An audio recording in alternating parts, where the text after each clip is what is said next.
Britain faced a dark threat. Germany's blitzkrieg was carving up countries as it conquered Western nation after Western nation. France, who Britain was expecting to put up heavy resistance to Germany, signed an armistice with Germany just 6 weeks after the Nazis launched their attack on Western Europe. The Germans looked invincible, and they were coming for the British Isles. Hermann Goering, commander of the Luftwaffe, promised Hitler Britain would be destroyed in 4 days, that through air power and raids into the English mainland, they would break the thinning British resolve and force them into a treaty with Germany. But something different happened. As the Germans' air campaign ramped up, so did British resolve. British resolve, ironically, was also the highest in cities that received the worst bombing. Goering and Hitler's plan had backfired. Rather than breaking British resolve, the pressure, destruction, and suffering they put on the British people strengthened their resolve. There were no longer shades of gray about Germany and Hitler in Britain. It was black and white. Germany was the enemy, and Hitler, as described by many in Britain, was the devil incarnate. What is it that brings the best out of people in a time of crisis? Why does suffering, when it doesn't break us, bring out the best in us? Paul gives us some helpful advice in Romans 5:3-5. But we also glory in our sufferings because we know that suffering produces perseverance, perseverance character, and character hope. And hope does not put us to shame because God's love has been poured out into our hearts through the Holy Spirit who has been given to us. Notice the progression there. Suffering to perseverance to character to hope. You can see the same progression in the British people. Before Germany began advancing on Western countries, many in the British Isles sought appeasement with Hitler. But once Hitler began breaking treaties and peace agreements as quickly as he could sign them, the attitude began to shift.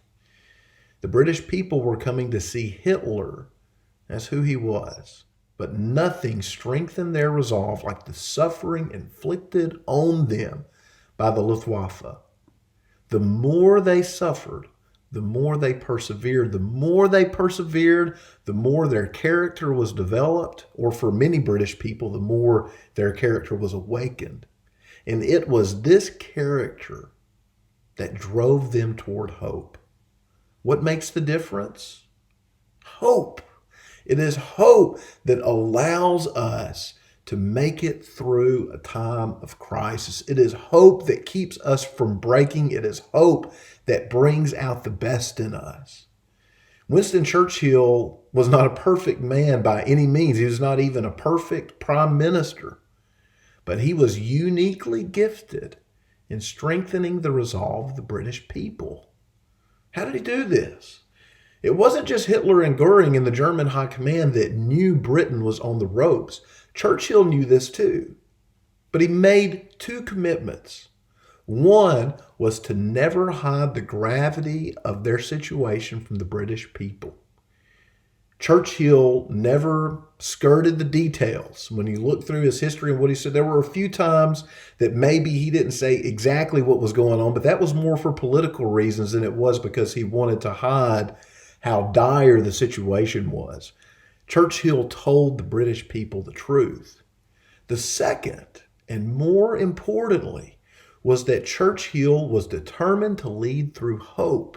He refused to believe Britain would be defeated, even facing the long odds and supposed invincibility of the German war machine. Churchill's leadership was unorthodox in a lot of ways. He lacked any shame, working in the morning from bed, dictating letters and memos to his secretaries before he got dressed, working from the tub. Even members of his cabinet got used to seeing him there, and when he was ready to get out, he got out. He didn't care who was there. When he was ready to get out of the tub, out of the tub he went. He wore slippers and silk robes and even his own jumpers or onesies that he could put on quickly. He was never ashamed to show emotion.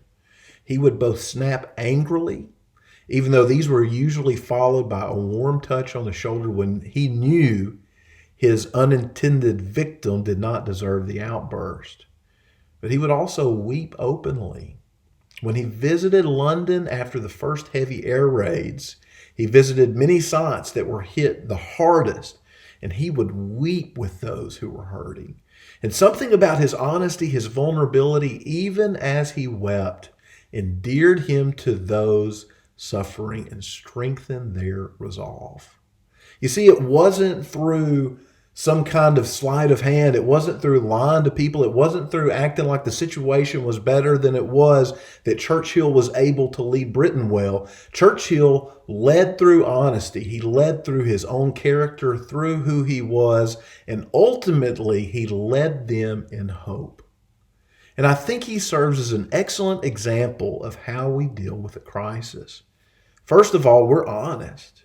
We don't evade even the scariest details, and rather than turn away from suffering, we face it head on and continue to face it head on, building our perseverance and character, and we do so because of our ultimate hope in Jesus. Churchill's strength was not that he projected hope, but that he embodied hope. He led the British people through hope that even against impossible odds, the evil embodied in Hitler, and no one believed this longer and more strongly than Churchill, that even through these terrible odds, the British people would prevail. The British people put their hope in Churchill, Winnie, as they affectionately called him, and he embodied that hope for them.